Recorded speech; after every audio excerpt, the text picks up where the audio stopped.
খুব দ্রুতই বদলে যাচ্ছে বিএনপি ঘোষিত প্রাথমিক প্রার্থী তালিকার অনেক নাম। ৩ নভেম্বর ঘোষিত এই প্রাথমিক প্রার্থী তালিকা থেকে বাদ যেতে পারেন কমপক্ষে ২৫ থেকে ৩০ জন প্রার্থী। আমরা আমাদের প্রয়োজনে আমাদের স্ট্যান্ডিং কমিটি যে কোনো সময়টা পরিবর্তন করতে পারব। যাদের প্রার্থিতা নিয়ে বিতর্ক তৈরি হয়েছে তাদের অনেকেই বাদ পড়তে যাচ্ছেন বলে জানা গেছে।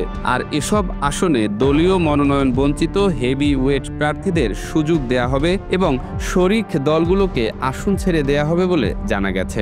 আমাদের সঙ্গে যারা যুগপৎ আন্দোলন করেছেন সেই সমস্ত দলগুলোর সঙ্গে কথা বলে আমরা ঘোষণা করিনি, সেগুলো তারা আসতে পারেন অথবা আমাদের চেঞ্জ করতে পারি। চলতি সপ্তাহেই এই রিভিউ হতে পারে বলে আভাস পাওয়া গেছে। ঘোষিত ২৩৭ জনের তালিকায় যেসব হেভিওয়েট সিনিয়র নেতার নাম আসেনি তাদের মধ্য থেকে নতুন করে যুক্ত করা হতে পারে ১০ থেকে ১৫ জনের নাম। অন্যদিকে যুগপৎ আন্দোলনের শরিক ও সমমনা দলের নেতাদের মধ্য থেকেও যোগ হতে পারে কমপক্ষে ২০টি নাম। ফলে ঘোষিত তালিকা থেকেও বাদ যাবেন বেশ কিছু প্রার্থী। তবে কারা বাদ পড়ছেন আর নতুন করে কারা প্রার্থিতা পেতে পারেন সে বিষয়ে কেউই কোনো মন্তব্য এখনই করতে রাজি হননি। নির্বাচন সামনে রেখে ৩ নভেম্বর বিএনপির পক্ষ থেকে মহাসচিব মির্জা ফখরুল ইসলাম আলমগীর জাতীয় সংসদের ৩০০ আসনের মধ্যে ২৩৭টিতে দলীয় প্রার্থীর সম্ভাব্য একটি তালিকা প্রকাশ করেন। সেদিন তিনি বলেছিলেন, এটি একটি সম্ভাব্য প্রার্থী তালিকা, চূড়ান্ত কোনো তালিকা নয়।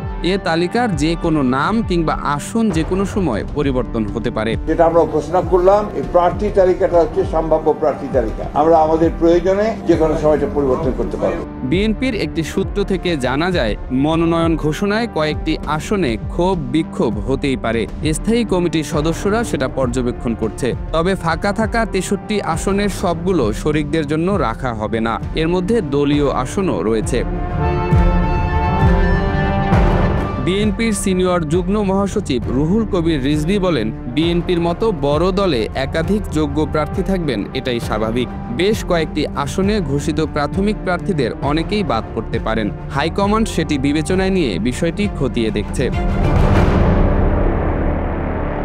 জানা যায়, তালিকা ঘোষণার পর থেকেই সম্ভাব্য প্রার্থীদের মাঠের কর্মকাণ্ড ঘনিষ্ঠভাবে পর্যবেক্ষণ করছে বিএনপি। বিশেষ করে মনোনয়ন বঞ্চিত ও ত্যাগী নেতাকর্মীদের সঙ্গে ঘোষিত প্রার্থীদের আচরণের বিষয়কে সর্বাধিক গুরুত্ব দিচ্ছে দলটি। একই সঙ্গে তৃণমূলে ঐক্য গঠনের উদ্যোগে কেউ প্রতিবন্ধকতা সৃষ্টি করলে তাদের বিরুদ্ধে কঠোর ব্যবস্থা নেয়ারও সিদ্ধান্ত হয়েছে। এর মধ্যেও ঘোষিত আসনগুলোর মধ্যে অন্তত ১/৫ আসনে তীব্র ক্ষোভ ও বিরোধ দেখা গেছে। নির্বাচন সংশ্লিষ্ট দলের দায়িত্বশীল নেতাদের তদন্তে জানা গেছে, এসব আসনে মনোনয়ন বঞ্চিত নেতারা শক্ত অবস্থানে রয়েছেন। তাদের মতে, প্রার্থী নির্বাচন পুনর্মূল্যায়ন করা না হলে কয়েক ডজন বঞ্চিত নেতা স্বতন্ত্র প্রার্থী হিসেবেও নির্বাচনে অংশ নিতে পারেন।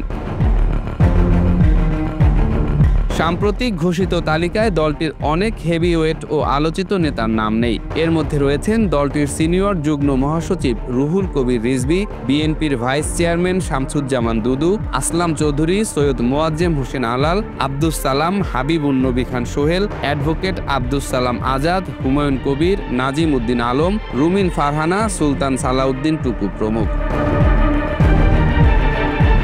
ঘোষিত সম্ভাব্য প্রার্থী তালিকায় ৮৪ জন প্রার্থী একেবারেই নতুন।